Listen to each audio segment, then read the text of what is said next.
solo hay 20 alumnos. 19, ¿no? Bien, vamos a empezar con la clase de hoy. Ya son 6:18. Primero, con respecto al examen parcial, bueno, pensé terminar la calificación el día de hoy, pero me quedó por ahí algunos, creo que 15 alumnos. Me falta solamente corregir la segunda entrega, así que para mañana ya va a estar visible las notas del examen parcial, ¿de acuerdo? Y quiero comentarles, ya, mañana estimo al mediodía estará visible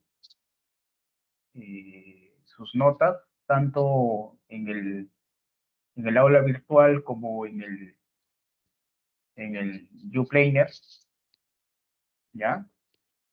Y también subiré el solucionario a esta carpeta, examen parcial, y también ya estoy creando una actividad para aquellos alumnos que pretenden solicitar o plantear un reclamo, ¿ya? Entonces, esta actividad estará disponible hasta mañana, medianoche. Ojo que el examen estará disponible a partir del mediodía, así que tendrán básicamente 12 horas.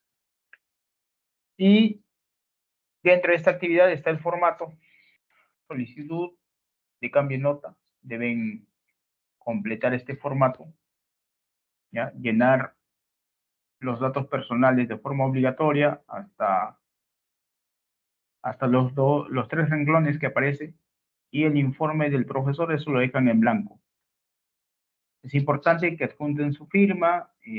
Los reclamos solamente pueden ser presentados por error de suma o porque no se le haya calificado algún ítem de alguna pregunta. No se aceptarán reclamos sobre el criterio de evaluación y la rigurosidad de la calificación. Ojo, solo hay 2 motivos de reclamo: error de suma o no se consideró la totalidad o parte de la respuesta, ¿no? ¿Ok? Y bueno, hay que firmar y entregar en PDF a través de esta actividad. También mañana, una vez que publique las notas, enviaré un mensaje a la señorita delegada para que les advierta a ustedes, ¿ya? Bien. Luego vamos a sortear los temas para la elaboración de la maqueta grupal. Aquí tengo 8 maquetas, 8 temas para elaborar maquetas. ¿Ok? Entonces, como hay 8 grupos, en total son 8 grupos, así que vamos a sortear, ¿ya? En esta ruleta estoy colocando A, B, C, D, E, F, hasta H, que corresponde a cada tema, ¿no? Por ejemplo, la maqueta A corresponde maqueta para evaluar asentamientos diferenciales en cimentaciones superficiales. La maqueta B evalúa el efecto de licuación de suelos. La maqueta C evalúa el efecto del área de contacto en pilotes, cómo afecta la carga o el área de contacto de los pilotes en la capacidad de carga, y así sucesivamente, ¿no? ¿Ok?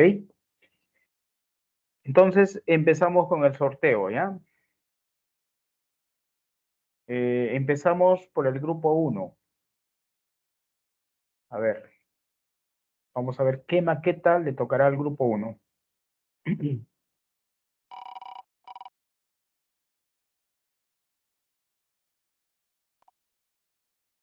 Maqueta G,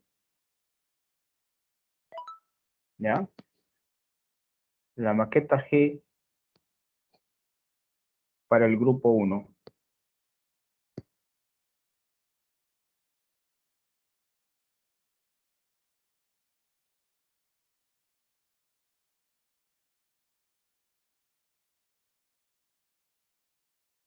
Ahora el grupo 2.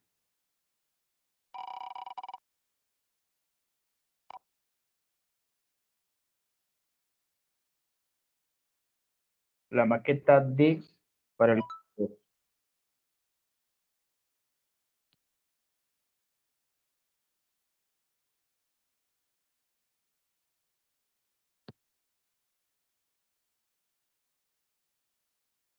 Grupo 2.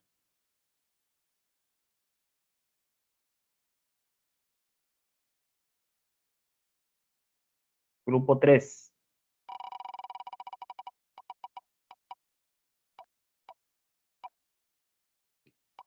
La maqueta F.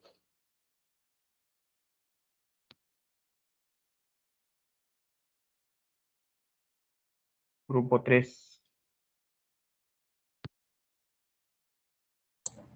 Profe, le faltó en el D poner grupo 2, disculpe el aviso. Ah, sí, sí. Gracias.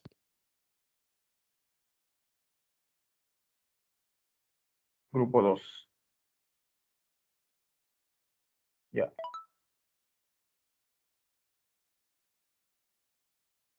Grupo 4.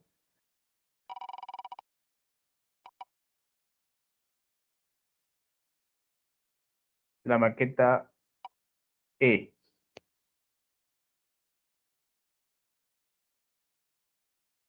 Grupo 4.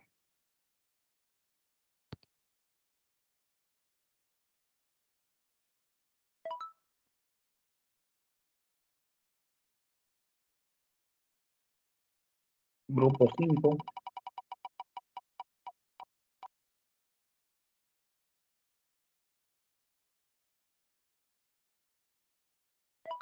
La maqueta A.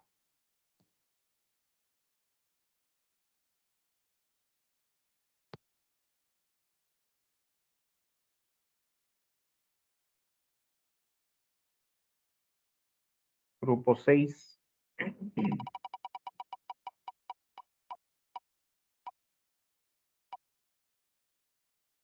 La maqueta H.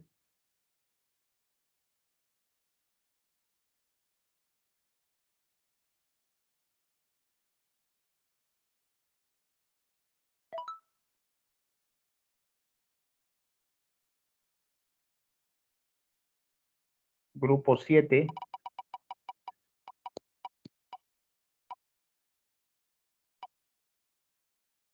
La maqueta B.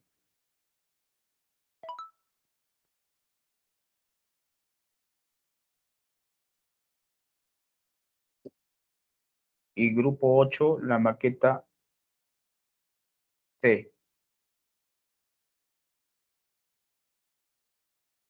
Ya están sorteadas las maquetas. ¿Ok? Así que esto lo voy a guardar.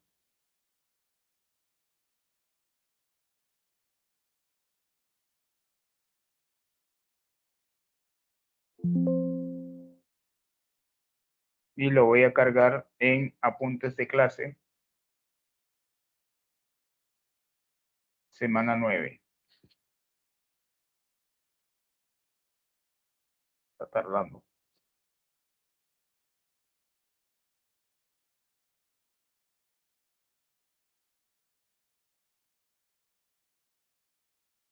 Ya. Profesor, ¿Sí? profesor, disculpe, soy el alumno Palomino. Cuando comentó sobre las notas que iba a subir, digamos, el día de mañana, bueno, de nuestro curso, ¿se acuerda que le envié un correo? Me dijo que Sí, sí, sí, hablara con claro. mi PTC, ya lo hice. Sí, estoy esperando Ya. solamente respuesta y le quería comentar, no, estoy esperando todavía respuesta, que no, todavía no me dan todavía. Le quería Ya. avisar por ahí. Yo tengo mi registro interno y su nota yo lo tengo ahí en mi registro interno. Pero el tema fue que en el sistema la casilla donde ingreso tu nota está bloqueada y al Sí, sí, sí. costadito aparece como un mensaje que dice alumno sancionado, ¿no? Y me di cuenta que en todas las evaluaciones está cerrada, incluso en la asistencia. Entonces, Sí, sí, sí, por eso, sí, disculpe, profesor. posiblemente sea un tema de error de la plataforma, ¿no? Entonces, por eso le comenté que el reclamo lo haga a su PTC de campus. Sí, y sí le hice caso maestro, sí hablé con mi PTC y también la profesora dice que es un error porque no sé por qué se está tomando esto, porque está afectando a todos, no solamente a su curso, sino en total a todos mis cursos, porque sale que estoy bloqueado en sí la palabra En y todos como los estoy cursos. en todos, en seminario que estoy llevando, en mis otros cursos también sale que estoy sancionado, sale, pero los demás cursos también me han dicho, ya Uy, tengo tu nota, sí te he puesto nota, pero sale eso, ¿no? Y no le dejan subir. He claro, hablado con la universidad igualmente, están revisando, están viendo, pero les he dicho que lo hagan con la mayor, bueno, lo más antes claro, posible, porque esto está afectando porque lógicamente. usted como profesor está subiendo notas y tampoco no lo quiero perjudicar en eso, ¿no? Porque está subiendo notas y tal esto y todo eso, profesor. Claro, está bien, está bien. Más bien, disculpe que no le haya advertido antes. Yo pensé que tenía conocimiento, pero son cosas que lamentablemente esta plataforma ha mostrado ciertas deficiencias y ya tomará cartas en el asunto la universidad, ¿no? Y en la medida que, bueno, en las instancias que me corresponda, yo te voy a brindar todo mi apoyo. Es más, si gustas, por mensaje te puedo enviar tu nota, por correo te envío la nota de tu PC1 y mañana por correo te envío tu nota del parcial para que tengas conocimiento de tu nota. ¿De acuerdo? Sí, sí, maestro, estaría muy bien. Y Muchas una gracias, vez, maestro. una vez se solucione eh, eh, tu plataforma, ya ingreso la nota. Sí, no hay problema, maestro. Igualmente estaré en contacto con usted por correo o con la delegada para avisarle lo sucedido. Si así Sí, soluciona. ok, bien, en jóvenes. Bueno, en realidad, pues la plataforma todavía muestra ciertas deficiencias que ojalá se vayan corrigiendo en el transcurso de los días, ¿no? A la brevedad posible. Bien, entonces ya hemos sorteado los temas y cargaré al aula virtual esta información. Es, es la guía para la elaboración de las maquetas. Ahí están los 8 temas. ¿Ya? También me voy a tomar el tiempo para colocar, ¿no? Por ejemplo, la maqueta A le corresponde al grupo 1, la maqueta B, así sucesivamente, ¿ya? Para que ustedes no se pierdan y ubiquen rápidamente qué tema les ha tocado. En esta guía se describe el procedimiento, los materiales, procedimiento, y también ustedes pueden investigar. Por ejemplo, estuve probando y el Copilot, por ejemplo, me puede dar una guía, ¿no? Imagínense, coloco cómo elaborar una maqueta para evaluar la capacidad de carga de una cimentación. Entonces me da todos los detalles, ¿no? Incluso me adjunta videos asociados al tema. Aquí está, ¿no? Definir objeto de la maqueta, cómo diseñarla, cómo elegir el suelo, cómo aplicar la carga, ¿no? Me da ciertas ideas, ¿no? Claro, si la pregunta fuera más detallada, pues me da respuestas también más específicas, ¿no? Incluso me dice, oye, puedes ver tal documento, puedes visualizar tal video. Entonces, esa es la idea de aprovechar y usar la inteligencia artificial, ¿ok? Además, también en YouTube hay videos, porque estas maquetas alguien más ya las hizo. Por ejemplo, maqueta para simular la licuación de suelos, ¿no? Ahí está, incluso con casitas, qué sé yo, ¿no? Ojo que para el trabajo finalmente no es necesario los detalles, ¿no? O sea, la idea es que, por ejemplo, en este video han hecho su casita, ¿no? Noten acá una casita con pilotes, pero no es necesario el detalle de las casitas, ¿no? Simplemente pueden apoyar una placa, ¿no? O, por ejemplo, un adoquín, ¿no? Un adoquín que puede representar una estructura, un ladrillo, ¿no? La idea es que entiendan y sepan describir cómo afecta el fenómeno, ¿no? Por ejemplo, acá, esto lo vamos a ver más a detalle. Justamente el día de hoy vamos a hablar de liquefacción. Por ejemplo, por decir, a ver, vamos a copiar acá, no sé.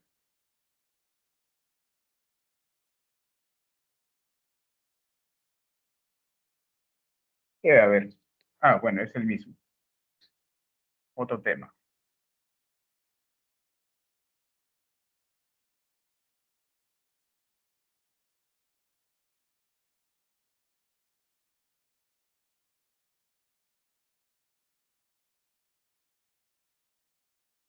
Aquí está, ¿no? Una maqueta para medir asentamientos, hace una explicación, qué sé yo, ¿no? Ahí van colocando en capas diferentes tipos de suelo y van analizando el comportamiento de asentamiento, ¿no? Esa es la idea, ¿ya? Ahora, no es necesario que tengan herramientas sofisticadas. Basta con una batea de plástico transparente sobre el cual van apilando diferentes capas de suelo, ¿no? Ya eso lo dejamos a la imaginación de ustedes. Pueden colocar en capas horizontales, pueden colocar quizá, por decir, en el margen derecho un suelo más denso y en el margen izquierdo un suelo menos denso y apoyar un pórtico, cargarlo y ver dónde ocurren mayores asentamientos, ¿no? Entonces, eso dejo a la imaginación de ustedes. La idea es que cada grupo prepare su maqueta, interprete lo que se visualiza, si es posible, si se puede, tomar datos, ¿ok? Pero lo importante es que lo elaboren. Va a ser bastante divertido y van a aprender bastante, ¿ya? Ese es el objetivo, ¿ok? Y recuerden que la elaboración de maquetas debe ser grabada. Lógicamente van a grabar y editar. Finalmente, el enlace del video lo van a colocar en la carátula del informe final.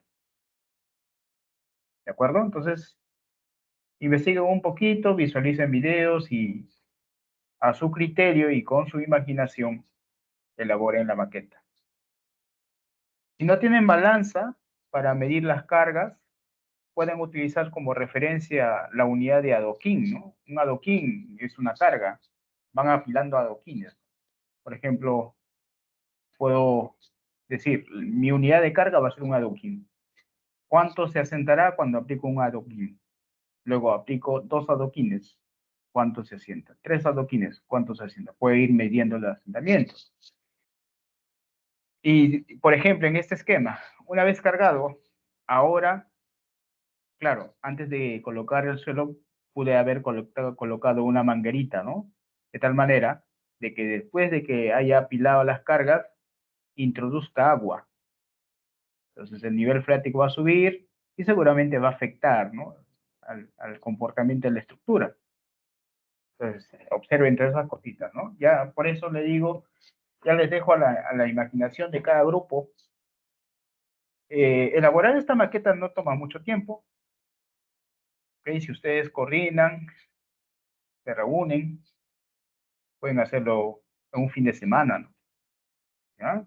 Pero tampoco lo dejen para el último, pues. Por ejemplo, con los conocimientos que ya se tiene, pueden hacerlo este fin de semana, el siguiente fin de semana, el fin de semana lo hacen, ¿ya? Entonces eso dejo a criterio de ustedes para que elabore esa, esa maqueta, ¿de acuerdo? Bien, no sé si tienen preguntas al respecto. Todo ok, maestro.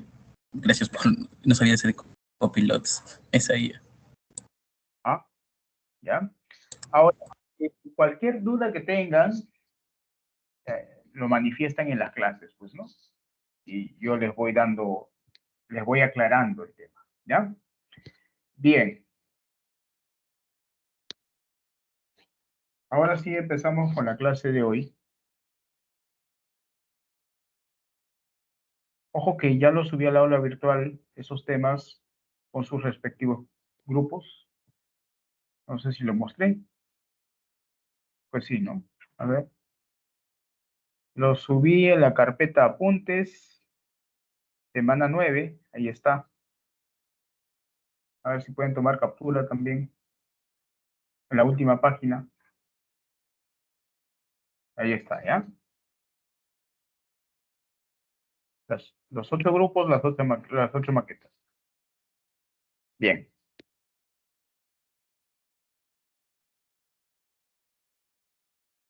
A partir de esta clase en adelante ya vamos a abordar el capítulo 3 del curso. En este capítulo 3 o unidad 3 vamos a hablar de diseño de cimentaciones profundas. ¿Ok? Todo el material está en el aula virtual. Ahí está. El primer PPT, licuación de suelos. Luego, la siguiente semana empezamos con los pilotes, definición de pilotes, eh, aplicación de pruebas de carga para los pilotes, métodos para diseñar pilotes hincados, métodos para diseñar pilotes perforados, cálculo de asentamiento y verificación por servicio en los pilotes.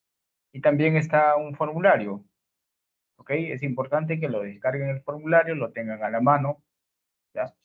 Eso nuevamente recalco siempre. Es preferible que el formulario lo tengas a la mano para que lo sepas usar. En todas las clases, tenlo a la mano y vamos a usar y ustedes van a identificar dónde están cada ecuación para cada método, ¿no? ¿Ok? Bien, entonces empezamos con la clase. Licuación de suelos. Bueno, la licuación de suelos es un fenómeno eh, que ocurre en el Perú, en diferentes partes del Perú ha ocurrido licuación de suelos y justamente este tema es bastante controversial y uno de los temas o uno de los fenómenos que más tragedia trajo al país. Por lo tanto, pues es un tema obligatorio y necesario en el conocimiento de todo ingeniero civil peruano. ¿Ok? Eh, Justamente es obligatorio porque el Perú está ubicado en una de las regiones de mayor actividad sísmica, conocido como el Cinturón del Fuego. El Cinturón del Fuego abarca casi todo el perímetro de la costa del Océano Pacífico. Toda Sudamérica, Norteamérica, Asia, Japón, China, ¿cierto? Entonces, pues en esa zona, esa región, hay mayor actividad sísmica, por eso se le llama el Cinturón del Fuego. Los eventos sísmicos de mayor magnitud ocurrieron justamente en esa zona. Y como nuestro Perú, nuestro país, está ubicado dentro del Cinturón del Fuego, pues ocurren eventos sísmicos importantes y por lo tanto en nuestros diseños debemos considerar los efectos y también debemos conocer métodos que nos permita pronosticar este fenómeno y por lo tanto plantear soluciones que atenúen los efectos de la licuación de suelo. En ese sentido, ese es el contenido, introducción. Vamos a visualizar algunos, a través de imágenes y videos, algunos eventos ocurridos en estos últimos 100 años. Objetivo, Luego vamos a definir el concepto de licuación de suelos. También vamos a hablar de sismicidad. El día de hoy llegaré hasta el punto 4 y el lunes continuamos con los casos en el Perú y desarrollo de las metodologías para evaluar el potencial de liquefacción, tomando en cuenta lo que indica la norma de 0,50. Vamos a resolver ejercicios prácticos. Incluso podemos el día lunes elaborar una hoja de cálculo. Esta hoja de cálculo les permitirá avanzar con la segunda parte del trabajo final, ¿ya? Porque en la segunda parte a todos los grupos se le proporcionó datos del ensayo SPT y justamente con el ensayo SPT es que se realiza la evaluación del potencial de liquefacción. Bien, primero vamos a visualizar este video donde a través de una maqueta, digámoslo así, por ejemplo, este es un ejemplo, es un video que representa pues claramente el fenómeno de liquefacción. Entonces, ¿me confirman si ven, escuchan? Tomamos una arena de playa, como la ven aquí, está completamente... A ver, confirmen, ¿se escucha? ¿Se ve el video?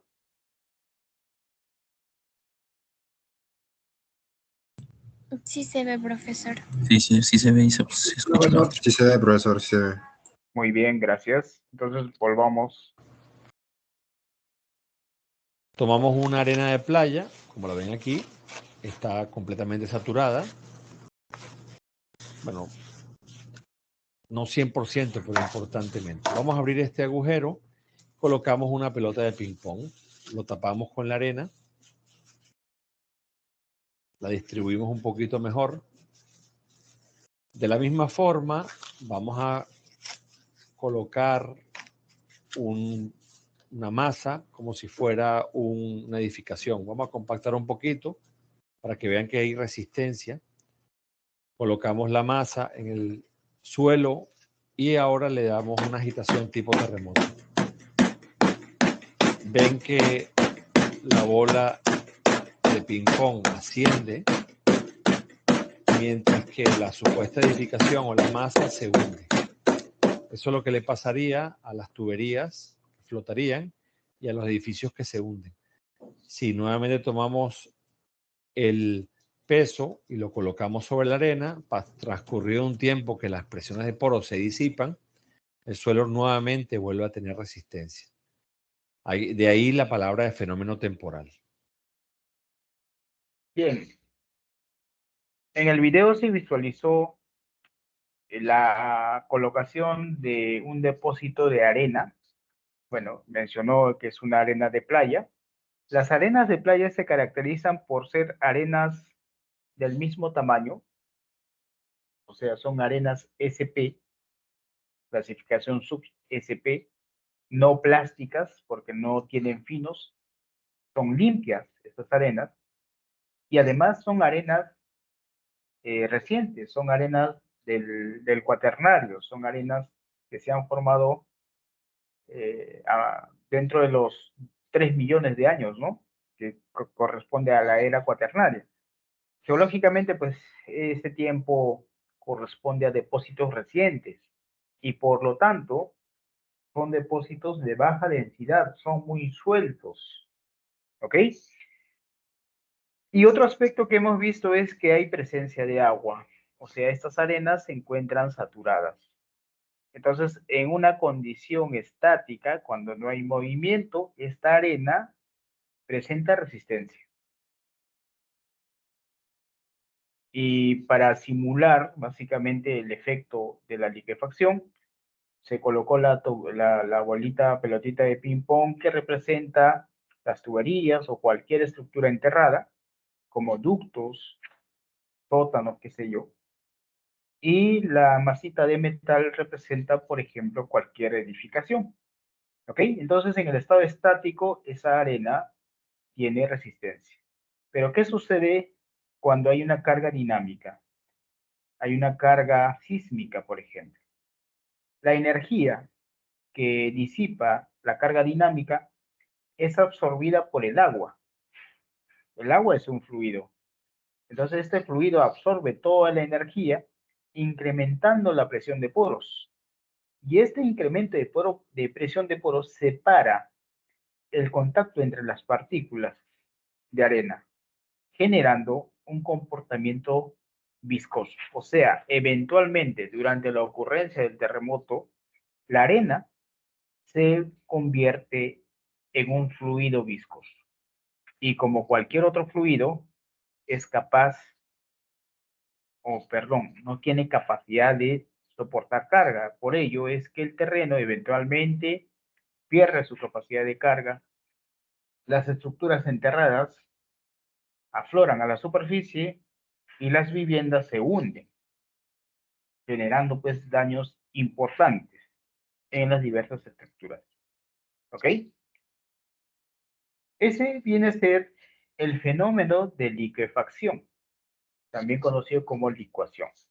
Claro que este fenómeno inicialmente fue estudiado por Terzaghi, que es considerado como el padre de la mecánica de suelos, en los años 40, y posteriormente se desarrolló en la literatura diversas técnicas para, primero, evaluar la probabilidad de ocurrencia de la liquefacción, y actualmente pues existen diferentes métodos, diferentes técnicas, desde técnicas simplificadas hasta técnicas rigurosas para predecir y evaluar el potencial de liquefacción. Aquí vamos a ver otro video.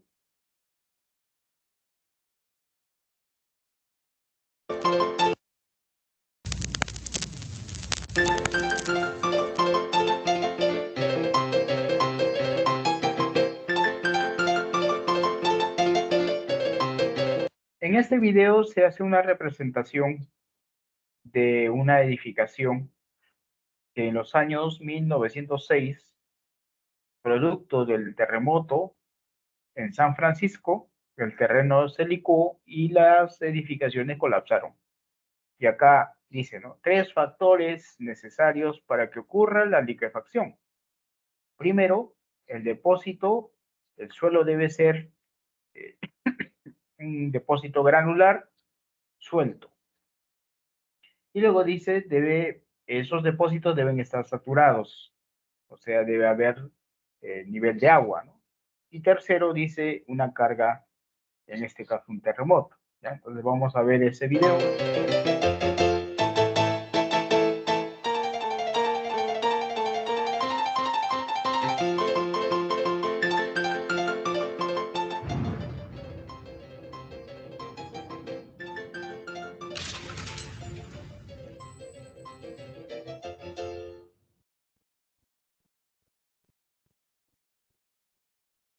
Bien, noten, jóvenes, en el video, el terremoto transmite energía al terreno, y el terreno, que está conformado por partículas sólidas y fluidos, en este caso el agua, absorbe dicha energía, generando un incremento de presión de poros. Este incremento de presión de poros hace que el agua trate de fluir hacia la superficie, y lo va a conseguir. Va a ubicar una zona de debilidad, fluye hacia la superficie, arrastra las partículas hacia la superficie, y lógicamente en esa zona el terreno colapsa y las edificaciones van a presentar asentamientos diferenciales, bueno, en realidad asentamientos enormes, que dicha estructura va a colapsar. Eso es lo que sucedió pues en 1906, ¿ya? En San Francisco. Aquí vamos a visualizar un video un tanto más reciente, ¿ok? De lo ocurrido tras el terremoto en Indonesia. Estas imágenes de satélite muestran las consecuencias del tsunami en Indonesia. El suelo se vuelve líquido, arrastra las viviendas hasta ser engullidas por el lodo. Se trata del fenómeno de licuefacción, resultado del devastador tsunami que ha dejado más de 1.700 muertos y 5.000 desaparecidos. Las tareas de búsqueda y rescate de posibles supervivientes se prolongarán hasta el próximo jueves. Bueno, Satélite. quiero que visualicen acá el movimiento, ¿no? Flujo de masa, ¿ok? Este flujo de masa ocurre justamente porque el terreno saturado, después de, en este caso, la ocurrencia de tsunami, las poropresiones se incrementan y eso hace que el terreno cambie de comportamiento. Eventualmente se comporta como un fluido y si hay pendiente se mueve el fluido, se desliza, ¿no? Y lamentablemente, pues, el resultado es muy trágico, muy devastador, ¿no? Alrededor, bueno, más de 1000 fallecidos, imagínense, y pérdidas de materiales, pérdidas económicas que afectan a todo un país. Este fenómeno también ocurrió en el Perú en varias ocasiones. La última ocasión que ocurrió fue, claro, no fue tan desastrosa en Loreto, pero el 2007, en el terremoto de Ica, casi toda la ciudad de Pisco colapsó por el problema de liquefacción. Claro, sumado también a la mala construcción y esos temas, ¿no? Entonces es un tema que el Perú no es ajeno, por lo tanto es importante conocer de las técnicas de evaluación del potencial de liquefacción. En esta fotografía observamos edificios colapsados tras el terremoto de Niigata en 1964. Observen esos tres edificios colapsaron porque se apoyaron sobre suelos liquefactables. ¿Ok?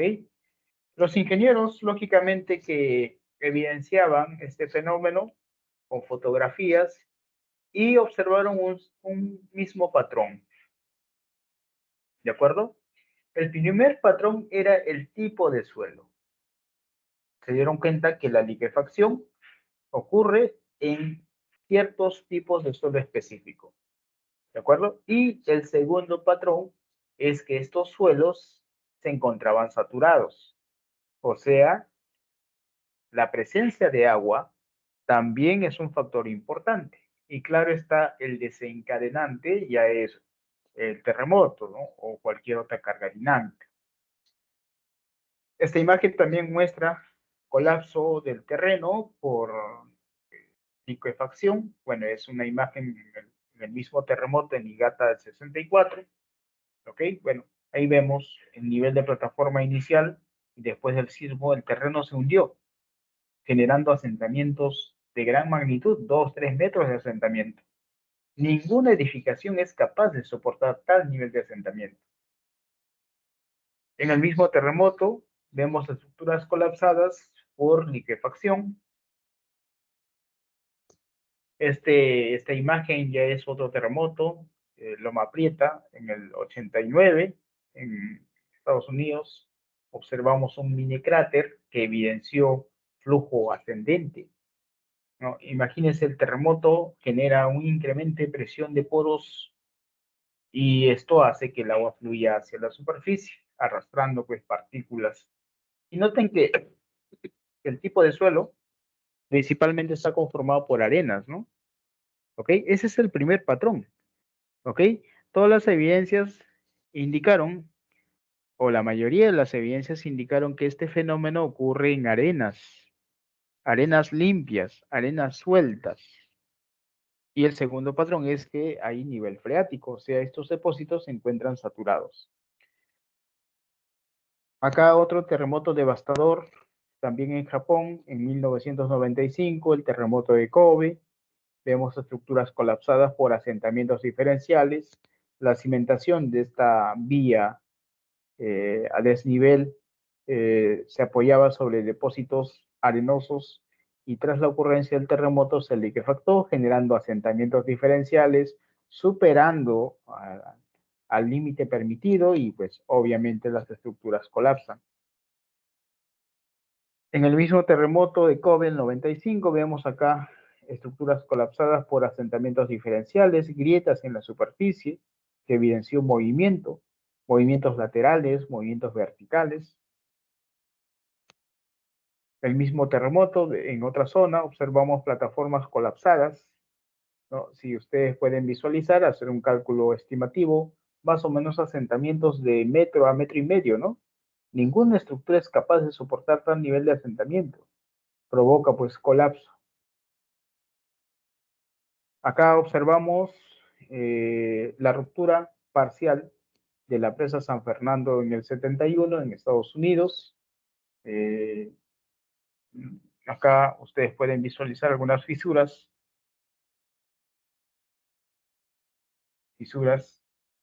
¿No? Que evidencian movimiento, deslizamiento. El talud de aguas arriba deslizó ligeramente.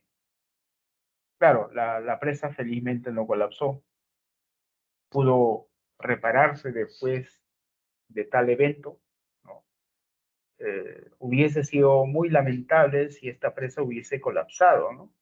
Porque el colapso de una presa genera mucha pérdida, mucho daño, ¿no? Imagínense la cantidad de millones de metros cúbicos de agua deslizarían por todo el valle, inundando todo el valle y arrasando con todas las ciudades que se construyen alrededor del valle. Lamentablemente, por ejemplo, ocurrió en Brasil la ruptura de la presa Brumadinho, que tuvo consecuencias muy trágicas.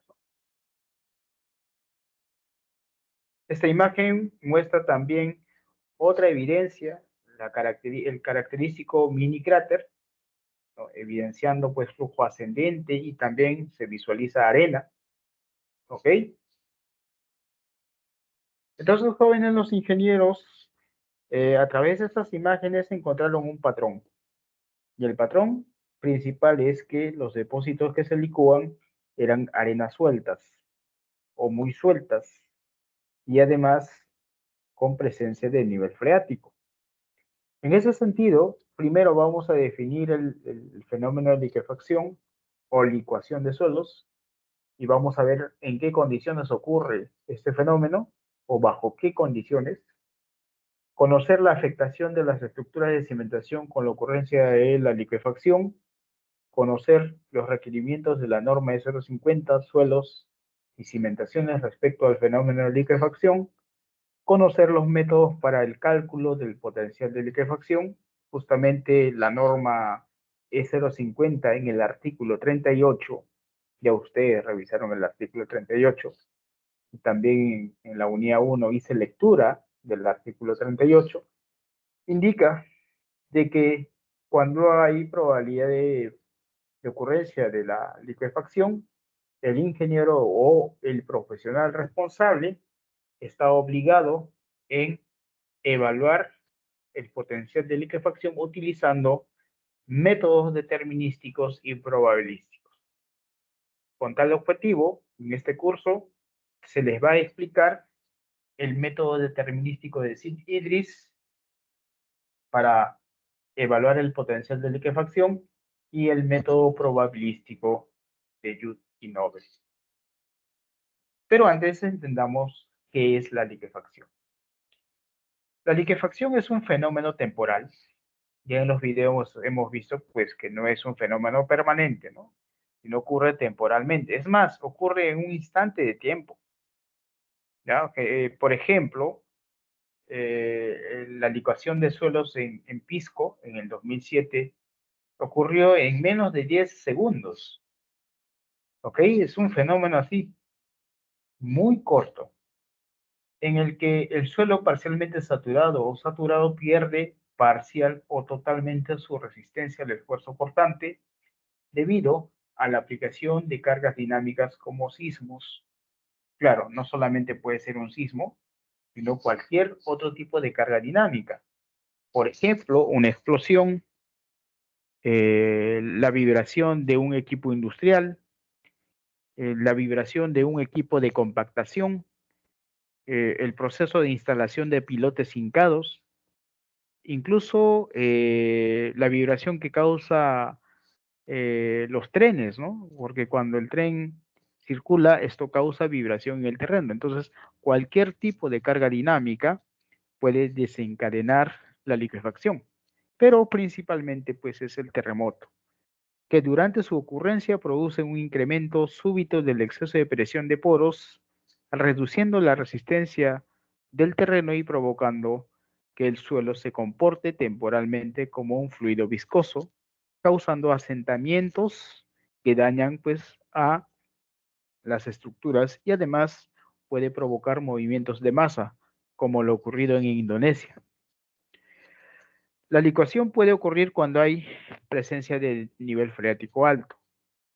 Denota una condición en la que durante el curso de la aplicación de tensiones cíclicas, la tensión residual de poros es igual a la tensión del comportamiento aplicado al completarse cualquier ciclo de tensiones, y en esta condición el suelo licuefacta.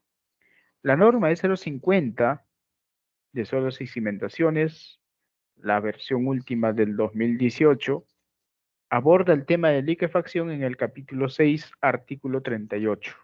Por eso es importante revisar lo que indica este artículo.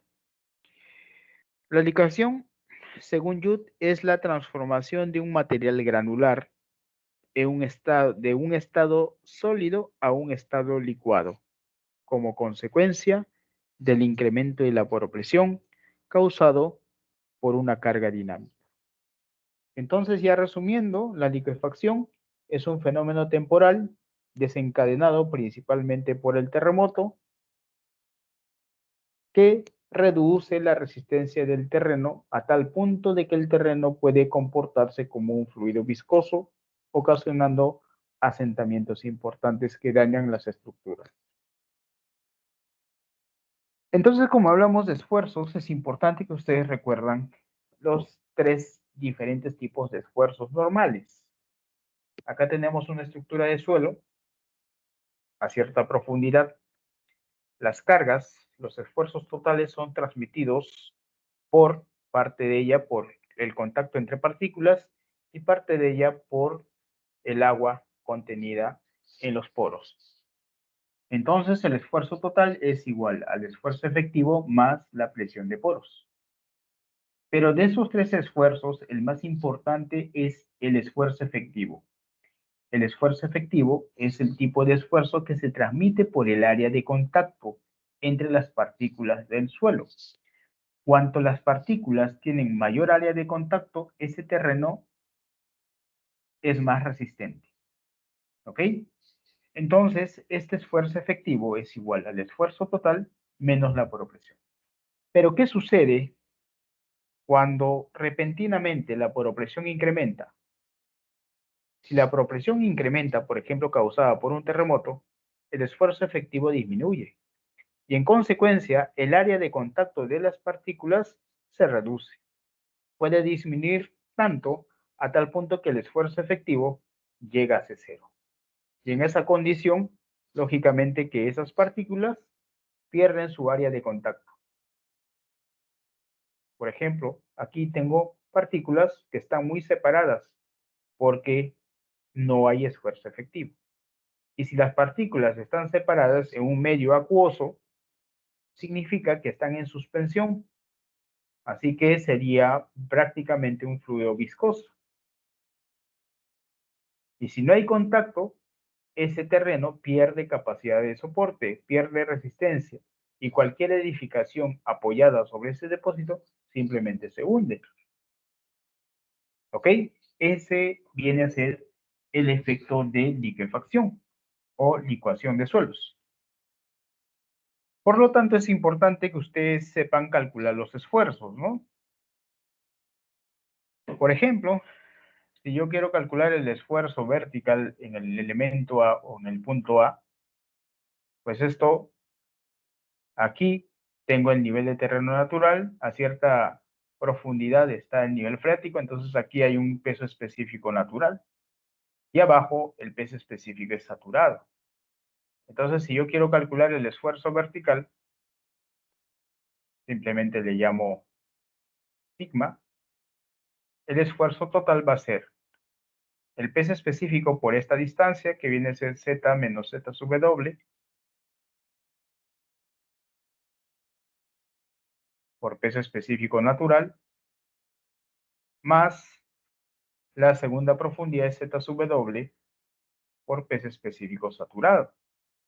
Ahora, ¿cómo calculamos la poropresión? Pues eso depende de la altura de agua, ¿no? Y la altura de agua es z sub w por el peso específico del agua. Y en consecuencia, como el esfuerzo efectivo es el esfuerzo total menos la poropresión, yo lo resto y tendré lo siguiente. Z menos z sub w por peso específico natural más Z sub W, peso específico saturado, menos Z sub W por peso específico del agua. Aquí puedo factorizar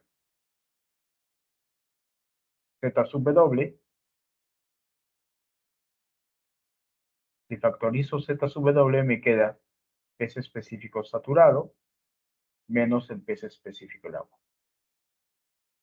Y esta diferencia es conocido como el peso específico sumergido o efectivo, ¿no?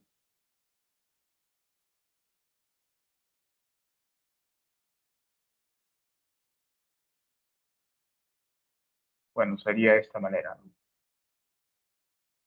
Peso específico sumergido. Si se dan cuenta, acá está la ecuación. Entonces, de esa manera es como se calculan los esfuerzos, ¿no? ¿Ok? Esto lo aprendieron ustedes en mecánica de suelos y créanme que en este curso, justo a partir de esta clase en adelante, siempre vamos a calcular los esfuerzos normales. Entonces, jóvenes, la licuación causa un incremento súbito de la poropresión. ¿Ok? Y en consecuencia, el esfuerzo efectivo disminuye. Dice, un depósito de suelo consiste en un grupo de partículas individuales de suelo. Cada partícula está en contacto, produciendo y transmitiendo esfuerzos. La licuación ocurre cuando la estructura de una arena suelta saturada se rompe. O sea, las partículas dejan de estar en contacto debido a la aplicación súbita o rápida de una carga dinámica. A medida que las partículas pierden contacto, pierden capacidad de soporte e intentan moverse hacia configuraciones más densas. La carga sísmica es muy rápida, que no permite la disipación del exceso de poropresión y evita que las partículas entren en contacto. Por ejemplo, en este esquema se visualiza primero el suelo en estado estático.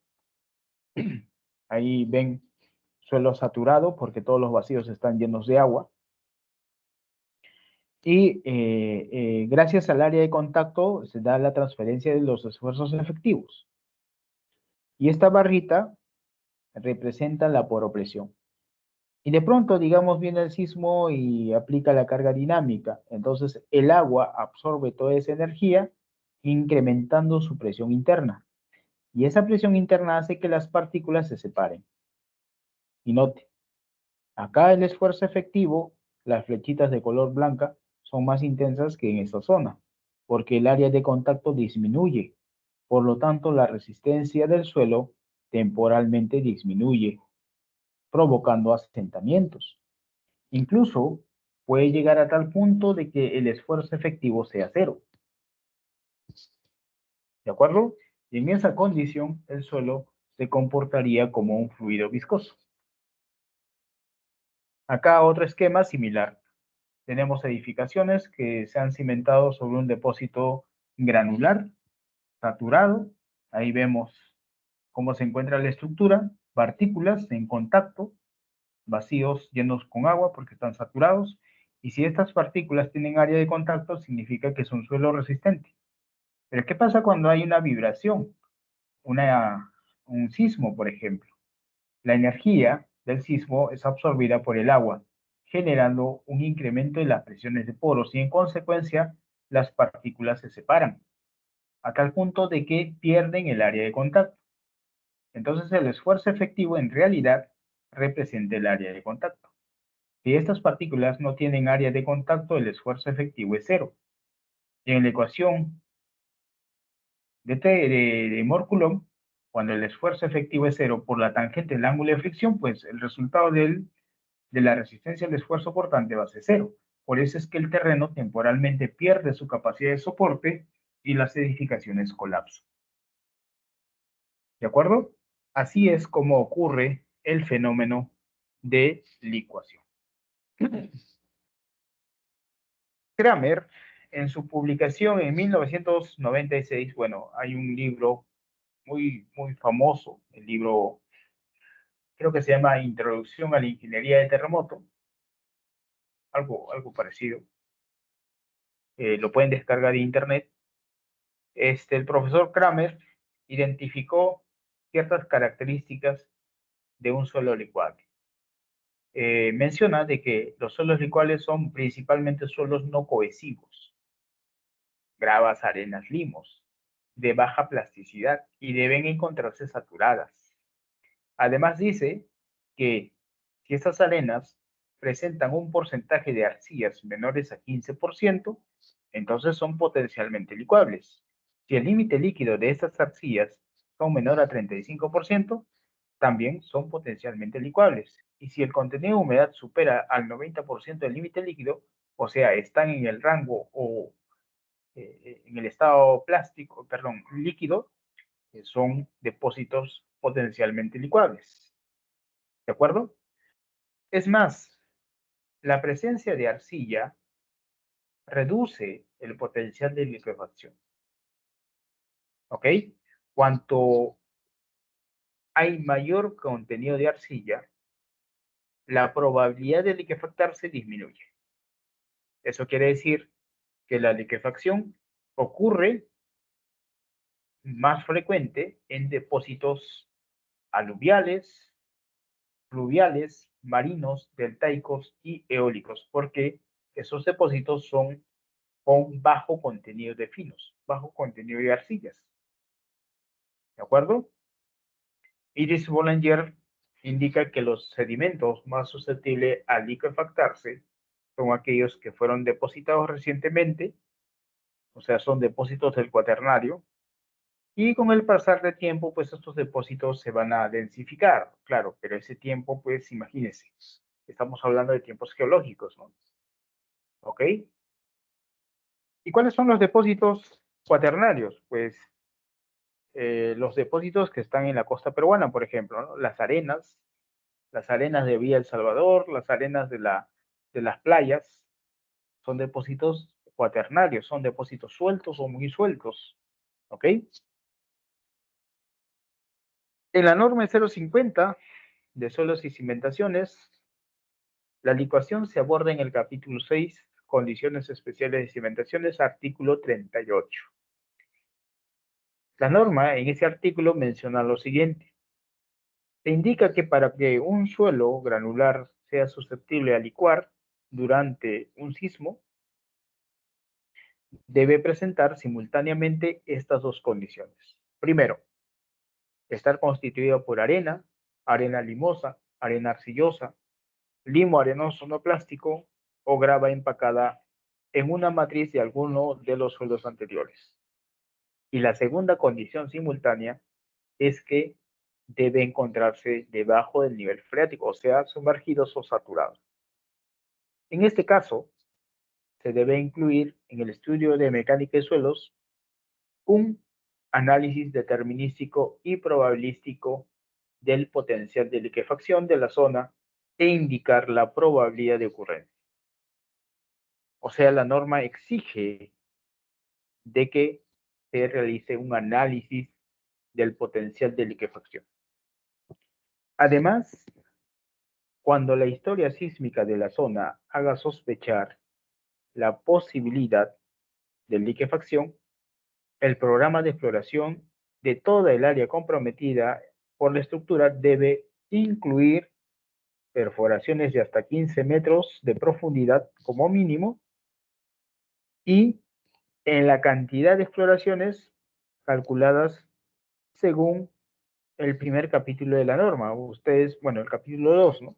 Ya ustedes saben calcular la cantidad de exploraciones, ¿no? Entonces, digamos, si para ese proyecto tienes 10 exploraciones, pues las 10 debes ejecutarlas por lo menos con 15 metros de profundidad. Las perforaciones deben tener una profundidad mínima de 15 metros y deben ser realizadas por la técnica de lavado o rotativa y dentro de la perforación debe ejecutarse ensayos SPT a cada metro. ¿Ok? Y justamente la norma indica de que se realice el ensayo SPT porque el método probabilístico utiliza los datos del ensayo SPT para evaluar el potencial de licuación. Entonces, jóvenes, ya resumiendo un poco, los suelos más susceptibles a liquefactarse son suelos granulares, principalmente arenas, aunque haya evidencias que gravas y limos también se han licuado, pero eventualmente o frecuentemente se licúan las arenas.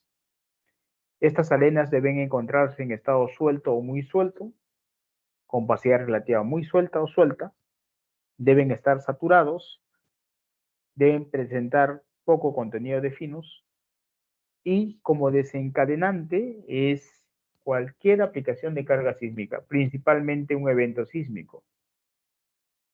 Pero, como ya les mencionaba, puede ser una explosión, una voladura, el funcionamiento de una máquina industrial, el proceso de hincado de pilotes, ¿ok? Puede ser, por ejemplo, un tsunami o una falla de presa, ¿no?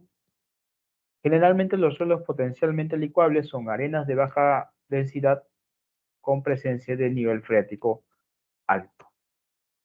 ¿Ya? Entonces ahí tenemos la conceptualización y las características del terreno que son potencialmente licuables. ¿Cuáles son las consecuencias de la licuación? Principalmente los desplazamientos, ¿no?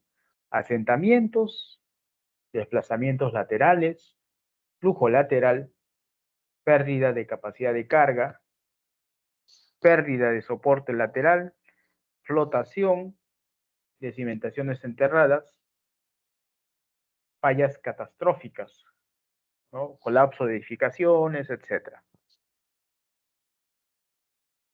Entonces, jóvenes, como la carga principal que produce una liquefacción es el terremoto, tenemos que recordar algunos conceptos de sismicidad. ¿Ya? ¿Ustedes saben cómo se originan los terremotos? ¿Quién sabe cómo se origina un terremoto? Creo que sí saben, ¿no? A ver, algún voluntario por ahí.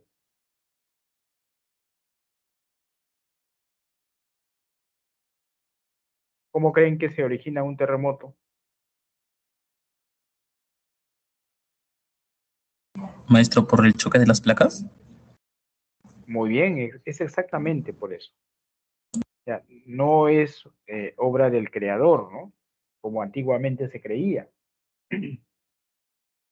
Por lo tanto, es importante que ustedes recuerden que la corteza terrestre es un conjunto de placas tectónicas. Aquí vamos a ver las placas tectónicas. ¿Pueden ver?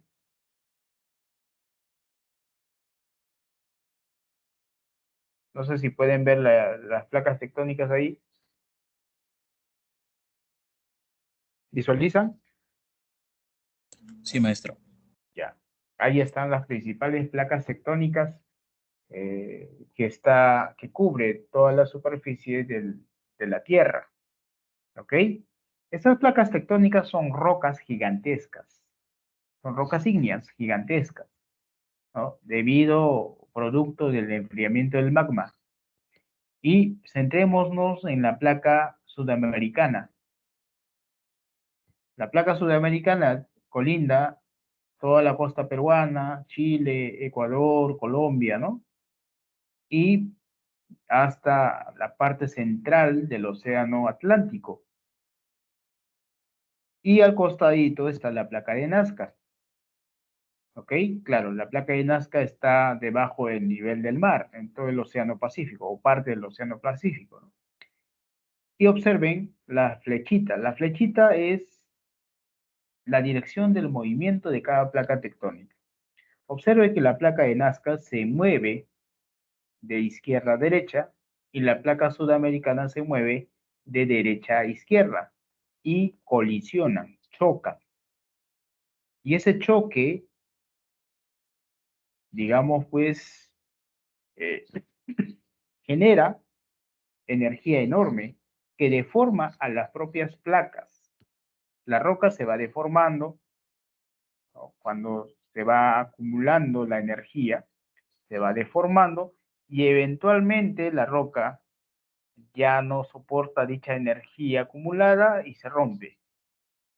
Y al romperse, la energía se disipa causando vibración, llegando hasta la superficie y nosotros lo percibimos como terremotos.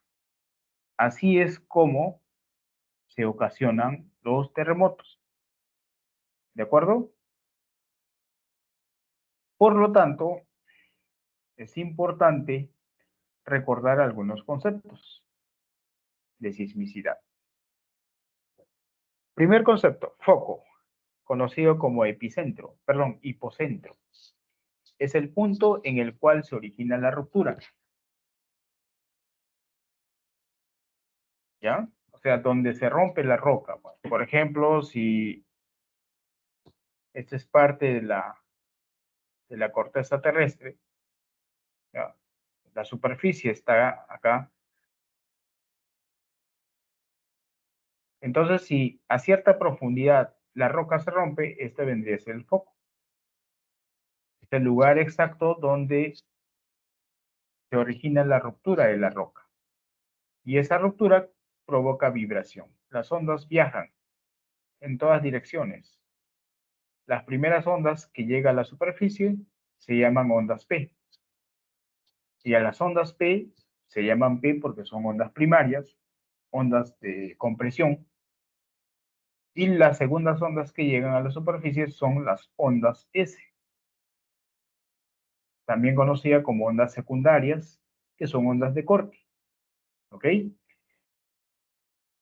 Ahora, el epicentro es la proyección del foco en la superficie terrestre. O sea, si proyectamos este punto hasta la superficie terrestre, ese punto se llama epicentro. No, claro que estos dos puntos deben estar alineados con el centro de la Tierra, ¿no? Justamente al epicentro, como tiene menor distancia de recorrido respecto al foco, al epicentro es donde llegan las primeras ondas, las primeras vibraciones. Ahora, este término epicentro es el más utilizado, ¿no? Por ejemplo, ustedes han escuchado noticias, ¿no? Hubo un terremoto en Chilca, el epicentro fue en Chilca, 40 kilómetros de la costa de Chilca. Entonces ahora saben que el epicentro en realidad es la proyección del hipocentro o foco a la superficie terrestre.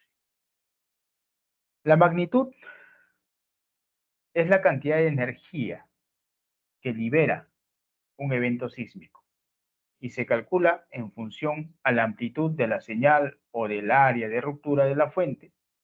Es un dato cuantitativo, se puede medir. El valor de la magnitud es único para cada evento sísmico. Y aquí vamos a hacer una pausa para mostrarle un dato importante.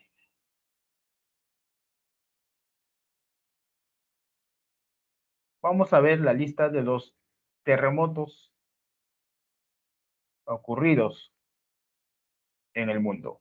¿Pueden ver la imagen? ¿Me confirman?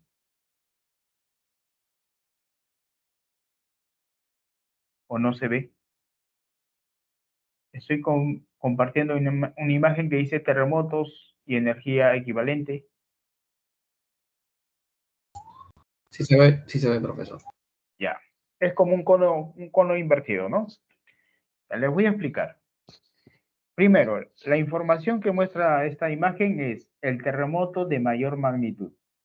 Ocurrió en Chile en 1960. Un terremoto de más de 9.5 de magnitud. ¿Ok? Y ese cono invertido es la cantidad de terremotos, ¿no? Lógicamente que terremotos de magnitud 2 ocurren 1 millón de terremotos por año, dice. Magnitud 3, 100.000 terremotos por año. Estamos hablando en toda la superficie de la Tierra. Terremotos con magnitud 4 ocurren 10.000 terremotos por año. Con magnitud 5, 1.500 terremotos por año. Con magnitud 6, 150 terremotos por año. Y así sucesivamente, ¿no? Terremotos de magnitud 8, con una frecuencia de un terremoto por año. ¿Ya? O sea, cada año por lo menos ocurre un terremoto de magnitud 8. Y eventualmente por ahí, pues, un terremoto como el de Chile, Alaska, ¿no? Que son mayores a 9 grados. Bien, ¿qué otra información nos da esta imagen? Nos da la energía. En la escala de la izquierda está en magnitud, energía magnitud 2, 3, 4, 5, 6 y así hasta 10, ¿no? Y en la derecha está esa misma energía, pero equivalente en kilogramos de explosivos. Por ejemplo, un terremoto de magnitud 2 equivale a detonar 56 kilogramos de explosivos. Esa es la energía que disipa un terremoto de magnitud 2. Por decir el terremoto de Pisco, que fue de 8 grados, eso equivale a 56.000 millones de kilogramos de explosivos. Imagínense la gran cantidad de energía que disipa, ¿no? Es más, pueden ver ahí una comparación de la bomba atómica de Hiroshima, ¿no? La bomba atómica de Hiroshima equivale a un terremoto de un poco mayor a 6 de magnitud. O sea, no es nada, ¿no? Nosotros pues estamos acostumbrados a terremotos de mayor de 6, ¿no? Que, por ejemplo, hace poquito, hace algunas semanas ocurrió un terremoto cuyo epicentro fue en Ayacucho, en Lucanas. Ese terremoto, si no mal recuerdo, fue de 5.6, casi como la bomba atómica, ¿no? ¿Ok? Entonces, para que tengan una idea de cuál es la energía que desprende un terremoto.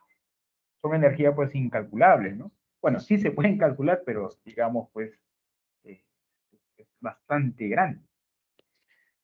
Pero nosotros como buenos ingenieros podemos calcular, aquí vemos, ¿no? 56, 1.800, 56.000, 1.800.000, 56 millones. Hay una secuencia, ¿cierto?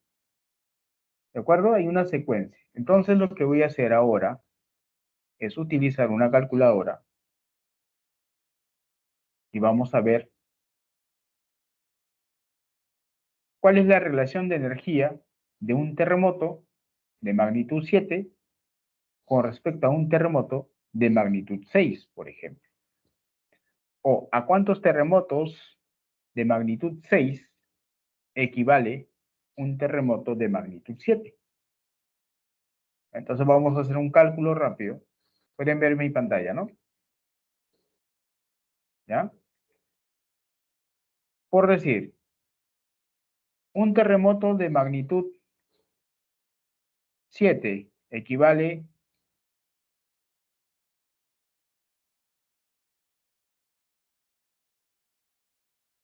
ahí está, a 1.800 millones. Y un terremoto de magnitud 6 equivale a 56 millones. Si se dan cuenta, esa relación es 32. Significa que un terremoto de magnitud 7 equivale a 32 terremotos simultáneos de magnitud 6. Y esa proporcionalidad se cumple para todos. Por ejemplo, si yo comparo la energía de un terremoto de magnitud 3 con respecto a un terremoto de magnitud 2, 1.800 entre 56, es la misma proporción, 32. O sea, cada incremento en una magnitud equivale a 32 veces el terremoto anterior. ¿Se entiende? ¿Sí? No sé si está claro eso.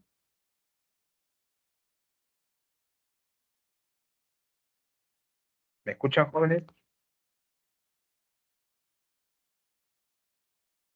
Confirmen. Sí, profe, sí se escucha. Ah, ya, gracias. Ok. Bien, entonces, noten que la magnitud se puede medir, ¿no? Es la cantidad de energía.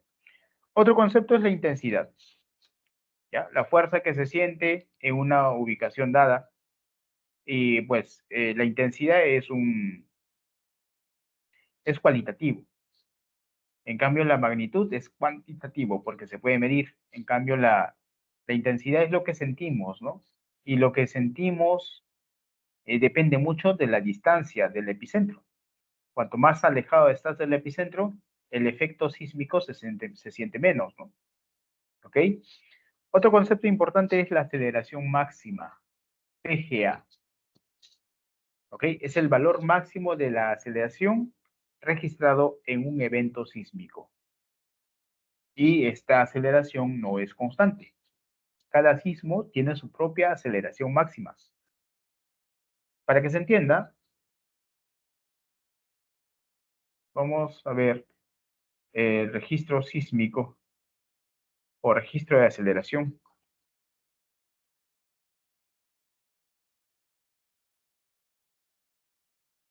¿Ya? Vamos a ver un videíto, un gráfico. Por ejemplo, este gráfico.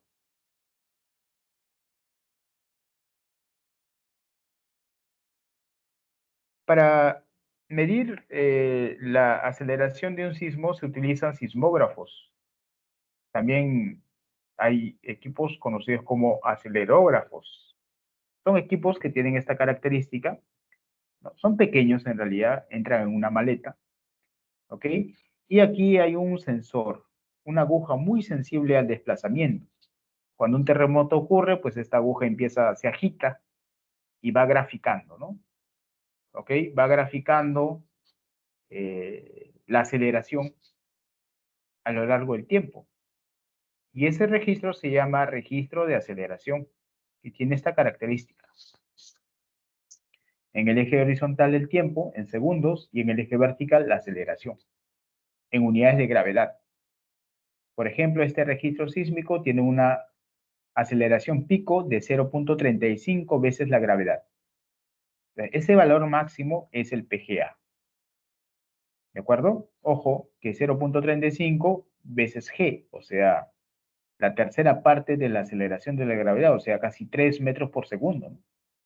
Por segundo al cuadrado. Esa es la aceleración de ese sismo. ¿Ok? Sin embargo, el valor máximo de la aceleración ocurre en un instante de tiempo. Más o menos en este gráfico ocurrió en los 7 segundos, pero ocurrió en un instante de tiempo, porque en un instante después bajó la aceleración. ¿De acuerdo? Entonces, ese máximo valor de la aceleración es el PGA. ¿Ya? Luego, la escala escala de magnitud. Existen diferentes escalas que cuantifican la energía que libera un sismo. De aquí observamos las diferentes escalas. Tradicionalmente fue muy utilizada la escala Richter. Hasta ahora se utiliza, pero con menor frecuencia. Está la escala de ondas de cuerpo, la escala MB, la escala de ondas superficiales, MS, y la escala más utilizada actualmente es la escala momento, porque es una escala que sirve para medir la energía que disipa sismos de gran magnitud, mayores a 4. ¿Ok? En cambio, la escala Richter ya se dejó de usar porque esa escala usualmente se utilizaba para sismos de menor magnitud, o sea, menores a 7. Entonces, en la ingeniería, pues, por ejemplo, en la ingeniería civil, cuando hacemos diseños sismo resistentes, utilizamos sismos mayores a 7, ¿no? Por lo tanto, pues no es frecuente utilizar la escala Richter, sino más bien la escala momento. ¿Y cómo se originan los terremotos? Bueno, ya les había comentado, los terremotos se originan por la interacción de las placas en el Perú, la placa de Nazca con la placa sudamericana. ¿Ok? La placa de Nazca se deforma, la placa sudamericana también, porque van en direcciones contrarias, ¿no? Más o menos en el Océano Pacífico hay erupciones volcánicas, ¿ok? Se va formando la nueva roca en esa zona porque el magma se va enfriando y esa formación de roca va desplazando a la placa de Nazca en esta dirección. Igual, en el Océano Atlántico sucede lo mismo, ¿no? En esa ruptura hay erupciones volcánicas, ¿ok? Que van desplazando a la placa continental de derecha hacia izquierda. Entonces, esas dos placas chocan en esta zona, produciendo acumulación de energía, y esa acumulación de energía causa la ruptura. ¿Ok? Y hay tres tipos de sismos. Los sismos superficiales, que ocurren a pocas profundidades, hasta 70 kilómetros de profundidad. Los sismos intermedios, que ocurren entre 70 a 300 kilómetros de profundidad. Y los sismos profundos, que ocurren entre 300 a 600 kilómetros de profundidad. Pero ahí está el foco. ¿Qué sucede con el epicentro? Si proyectamos los sismos superficiales, el epicentro cae en la costa peruana, ¿no? O sea, todo sismo cuyo epicentro ha sido en la costa peruana son sismos superficiales. Y por lo tanto, pues son más desastrosos, ¿no? Causan mayor daño, porque como la distancia de recorrido de las ondas sísmicas es pequeña, entonces son frecuentemente sismos más destructivos. Los sismos intermedios, su epicentro está en la cordillera. Ahí está. Proyectas, está en la cordillera. Por ejemplo, el sismo que ocurrió hace poco, el sismo en Ayacucho, bueno, Lucanas está después de la primera cordillera, hay tres cadenas montañosas, está entre la primera y la segunda, entonces significa que el sismo ha sido intermedio. Pero hay otros sismos profundos cuyo epicentro ya está en la Amazonía. Por ejemplo, en 2019 ocurrió un sismo de magnitud 9. No fue de 9, de 7.9 creo. En Loreto, en la localidad de Laguna. Ese sismo, pues, fue un sismo profundo, ¿no? ¿Ok? Entonces, pues, de esa manera nosotros podemos clasificar a los diferentes terremotos. Ahora, en el diseño sismo resistente hay ciertos parámetros que usamos los ingenieros que también es importante conocer. Concepto de periodo de retorno. Es el tiempo promedio que transcurre para que un evento sísmico vuelva a ocurrir con la misma liberación de energía y en la misma zona de ruptura. Ese es el periodo de retorno. Por ejemplo, el 2000 en Lima, el último terremoto de gran magnitud ocurrió en el 1970. Y hasta el momento no ha ocurrido un terremoto de la misma magnitud.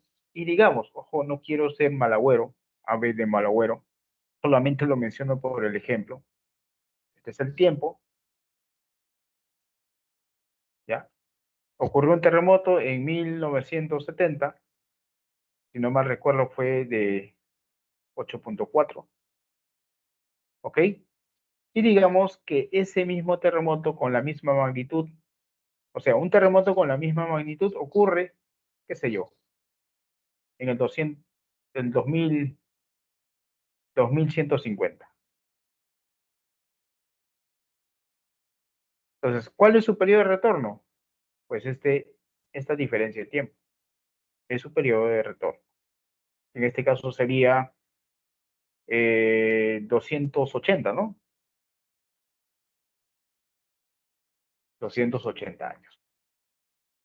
¿Ok? Ese es el periodo de retorno. ¿Ya? El tiempo que tarda en ocurrir un terremoto en el mismo lugar con la misma magnitud. Otro dato importante es el periodo de exposición. ¿Ok? ¿Cómo se define el periodo de exposición? Es el tiempo en el cual la estructura a diseñar estará expuesta a las posibles ocurrencias de un evento sísmico. Y básicamente el periodo de exposición es el tiempo de servicio o tiempo de vida útil de una estructura. Y por ejemplo, en el Perú, las estructuras convencionales se diseñan con un tiempo de servicio de 50 años. ¿De acuerdo? ¿Y por qué 50 años? Dicen, y ahí vienen los memes, ¿no? Los ingenieros de antes, y citan, pues, no sé, a los romanos, citan a los egipcios, ¿no? Sus construcciones perduran hasta hoy, y los ingenieros modernos pasan 50 años y ya no existen, ¿no? Es que nosotros los ingenieros diseñamos para que una estructura soporte los 50 años nada más. Y la pregunta es ¿por qué, no? Y la respuesta a esa pregunta es porque las necesidades van cambiando. De nada sirve que construyas una edificación que dure 100 años, porque pasados 50 años o 60 años va a ser inservible, ¿no? Por ejemplo, un edificio que fue construido hace 50 años ya no es tan cómodo como los edificios actuales, porque hace 50 años las necesidades eran otras, ¿no? Ahora los edificios necesitan Wi-Fi, necesitan, incluso son autosostenibles. Actualmente los edificios requieren un ambiente de tecnología, ¿no? Cosa que los edificios hace 50 años ni siquiera se pensaba en eso, ¿no? Si se dan cuenta, las necesidades van cambiando. Y por eso es que los ingenieros de hoy diseñamos estructuras para 50 años de vida útil, ¿no? Por ejemplo, si construye un puente que dure eternamente, ese puente seguramente en 20, 30, 40 años va a dejar de funcionar, porque tal vez en 20, 30, 40 años la cantidad de vehículos que pasan por ese puente va a incrementar, necesito ensanchar el puente y por lo tanto estoy obligado a demolerlo, ¿no? Entonces, quiero que entiendan que las estructuras que diseñamos los diseñamos en función a las necesidades y las necesidades van cambiando con las generaciones. Por lo tanto, no podemos diseñar estructuras eternas. Así que frecuentemente se diseñan estructuras con un tiempo de vida útil de 50 años. Claro que hay estructuras que se diseñan para 100 años, por ejemplo, las presas de tierra. ¿De acuerdo? Ese es el periodo de exposición. Y la probabilidad de excedencia son probabilidades de que un cierto parámetro sea igualado o superado. En ingeniería se trabaja principalmente con la aceleración horizontal. Entonces, en este cuadrito observamos que en ingeniería se puede trabajar con probabilidades de excedencia de 10, 5, 2 o 7%. Para viviendas convencionales se trabaja con 10% de excedencia. Con 5 años, 50 años de periodo de vida útil de estructura y reemplazando esos dos datos en esta ecuación, obtenemos un periodo de retorno de 475 años. ¿Qué significa eso? Que esa estructura o esa vivienda que estás diseñando debe ser capaz de soportar un sismo que retorna cada 475 años. ¿Ok? Y volviendo al esquema, noten, cuanto más tiempo transcurre, el sismo retorna con mayor magnitud. ¿De acuerdo? Entonces, el periodo de retorno, cuanto más largo es, el sismo que retorna es más desastroso. Por eso dicen los sismólogos en el Perú, dicen que ya preocupa el silencio sísmico en Lima, ¿no? Porque el último sismo de gran magnitud que ocurrió en Lima fue en el 70. Y hasta hoy ya pasaron 55 años y no hubo ni siquiera un sismo de magnitud respetable, ¿no? Entonces, cuanto más años de silencio sísmico tenemos, el sismo va a venir con mayor energía. ¿Ok?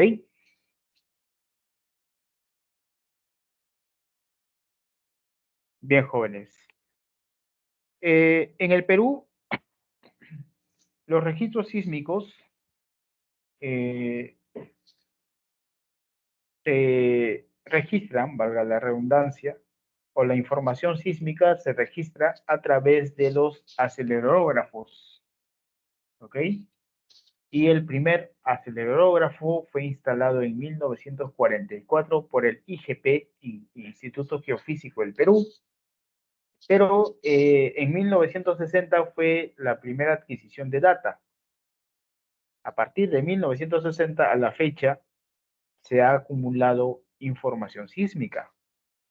Y esa información sísmica, por ejemplo, lo podemos visualizar en la página del CISMIT, el Centro de Investigaciones Sísmicas en la Universidad Nacional de Ingeniería. ¿Ok? Aquí. Noten. Esas casitas o iconos de casitas que observan es la cantidad de equipos sismógrafos colocados en todo el territorio peruano. Y registra los sismos en tiempo real. Por ejemplo, en Lima, nos acercamos, hay una gran cantidad de equipos, ¿no? Mira, la cantidad. Y alrededor de todo el Perú, pues hay, bueno, felizmente en la actualidad ya hay equipos instalados en todo el Perú. Noten, en esta zona ocurrió sismo hoy. En realidad, pues en el Perú ocurren sismos todos los días, ¿no? Aquí ustedes pueden ver un círculo palpitante. Significa que hubo sismo el día de hoy, en Palpa. ¿Ok? Ahí está el registro sísmico. Y seguramente cuando ingresemos, encontraremos el detalle, ¿no? De la máxima aceleración. ¿Ok? Entonces, si se dan cuenta, estos aparatos permiten obtener o registrar la data sísmica. ¿Y para qué sirve eso? Sirve para procesarlo y elaborar un mapa. Dicho mapa se conoce como mapa de isoaceleración. Ese mapa de isoaceleración sirve para el diseño sismo resistente. ¿Ok? Por ejemplo, en el Perú, el primer mapa fue desarrollado por Casa Verde y Vargas en el 80, luego por Alba y Castillo en el 93, luego Monroy y Bolaños en el 2004, luego Gamarra y Aguilar. Bueno, Gamarra fue un compañero mío. Con el apoyo del doctor Aguilar, actualizaron el mapa en el 2009, luego en 2014 el IGP, y la última actualización fue realizada por Roncal y Aguilar. ¿Ok? Y para que ustedes tengan la información, voy a mostrar la tesis de Roncal. Fue una tesis de grado. Dice: determinación del peligro sísmico en el territorio nacional y elaboración de aplicativo web. Bueno, el autor desarrolló un aplicativo gratuito, lo pueden encontrar en la página de Sensico.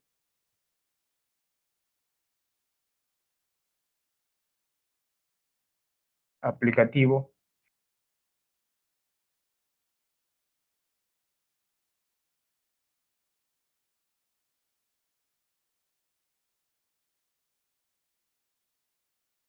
Ahí está, ¿no? Servicio web. Este es el servicio web. Aquí uno gratuitamente ingresa sus datos y te da acceso al mapa de isoaceleración y puedes obtener toda la información sismológica de un punto específico en el territorio peruano. ¿Ok? Pero volvamos a la tesis de Roncal. No voy a revisar toda la tesis lógicamente, simplemente voy a mostrar el dato.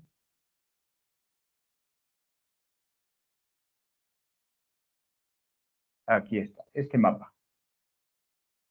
Noten, en este mapa, cada esferita que ven es un evento sísmico. Imagínense la cantidad de eventos sísmicos que se han registrado. ¿Ok? Y cada evento sísmico tiene su máxima aceleración sísmica. Así que cada esferita tiene, primero, sus coordenadas geográficas y segundo, su magnitud y su máxima aceleración. Con esa información se hace un análisis de interpolación para obtener un mapa de isoaceleración. Por ejemplo, este mapa. Este es un mapa de isoaceleración. Cada curva de nivel le corresponde un valor de aceleración. Un PGA, una máxima aceleración sísmica. Y lógicamente que en la zona muy cerca a la costa, el valor de la aceleración es mayor, ¿no? Por ejemplo, acá vemos, en el norte costero, la aceleración máxima es de 0.5 G. Bueno, en Arequipa es más, ¿no? 0.68 G. ¿Ok? Y si te alejas de la costa, por ejemplo, nos vamos a la Amazonía, Loreto, 0.02 G. Noten que la unidad de aceleración es G. G es la gravedad. ¿Ya? Entonces, este mapa sirve para determinar la máxima aceleración sísmica que se utiliza en los diseños sismoresistentes y también lo utilizaremos para evaluar el potencial de liquefacción. Ahora, este mapa se actualiza cada 10 años, aproximadamente, ¿no? Por ejemplo, acá en esta diapositiva observamos, ¿no? Aproximadamente cada 10 años es la actualización. Posiblemente de acá a unos añitos, 2027 a 2030, se actualizará porque en 10 años el registro sísmico, el catálogo sísmico va incrementando, ¿cierto? La cantidad de sismos que ocurren en estos 10 años va incrementando y ese dato va proporcionando un mejor mapa de isoaceleración. Entonces, no es un mapa constante, no es un mapa definitivo, sino más bien va actualizándose alrededor de cada 10 años. ¿Ya? La próxima clase, justamente vamos a hablar a mayor detalle de cómo se utiliza ese mapa de isoaceleración y cómo se calcula en función a ello la probabilidad de liquefacción. ¿Ya? Entonces, el día de hoy nos quedamos acá. La próxima clase, el lunes, hablamos a mayor detalle de cómo se determina la máxima aceleración, cómo se utiliza ese mapita y luego cómo se evalúa el potencial de licuación de suelos. No sé si tienen preguntas. Todo claro, maestro. Muchas gracias. Ok, ahora, si quieren curiosear un poquito con la información de Sensico, acá les comparto la página de Sensico. Es gratuito eso. Cuando sean ingenieros van a usar bastante ese aplicativo. Es el aporte de Roncal. También, si quieren,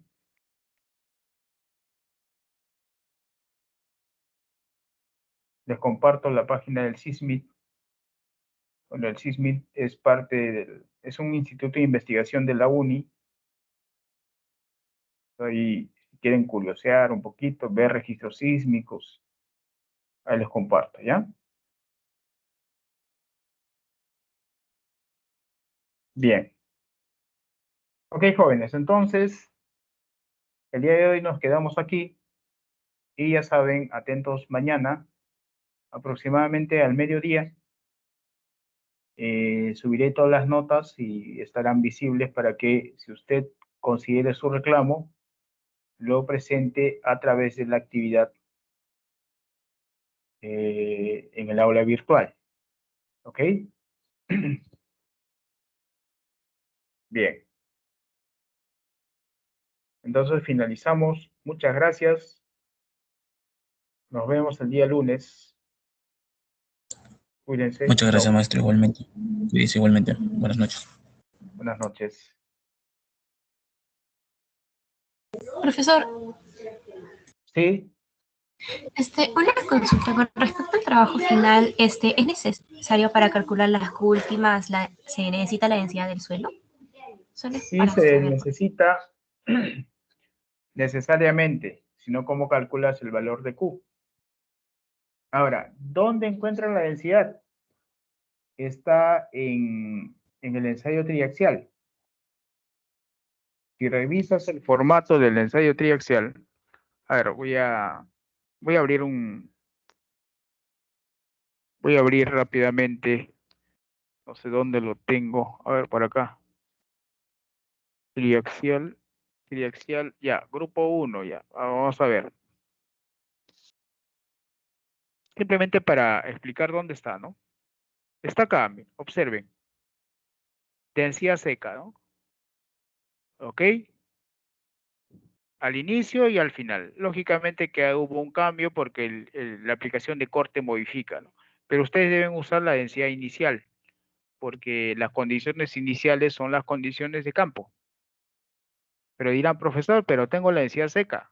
Yo necesito la densidad húmeda. Pues tienes el contenido de humedad también. Con eso calculas la densidad húmeda, ¿no? Y es muy sencillo. La densidad húmeda es densidad seca entre 1 más el contenido de humedad, ¿no? Como en este caso es 11.5, está en porcentaje, lo divide entre 100. Y allí tengo la densidad húmeda. Perdón, es por, no es entre. Y ahí está la densidad húmeda. Con esa densidad trabajo, ¿no? ¿De acuerdo? Así que sí tienen la densidad, ¿ya? Listo, profesor, muchas gracias. Ya. Ahora, ya que estamos acá, les voy a explicar cómo se procesa rápidamente. ¿Quién es sigma 3? Es lo que tengo acá.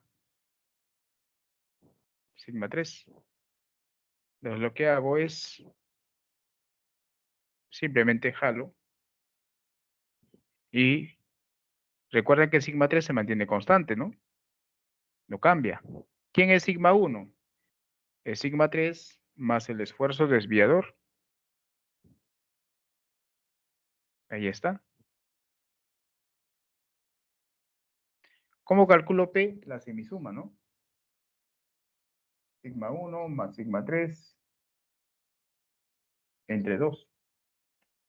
¿Cómo calculo Q?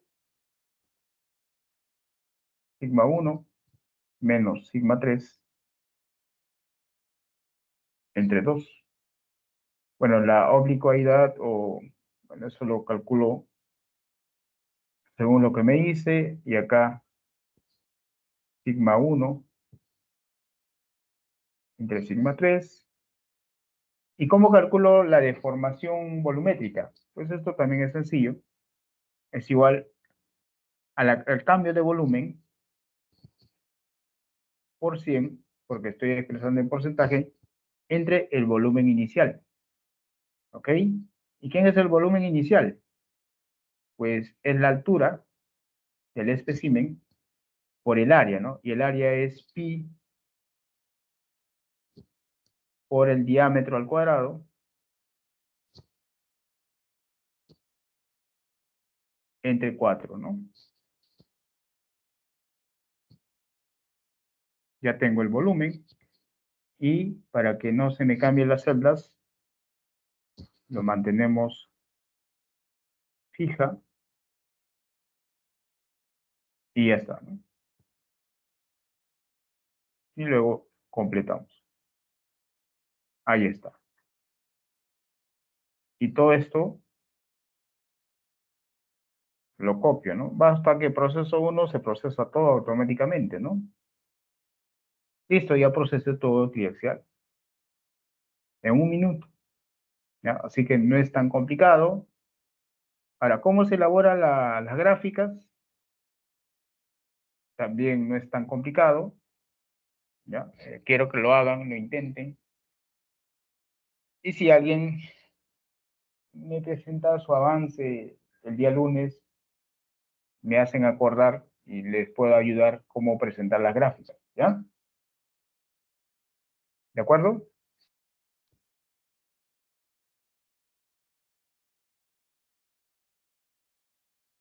Bien, jóvenes. Entonces, con eso terminamos. Muchas gracias. Nos vemos el día lunes. Cuídense. Chao. Muchas gracias, profesor.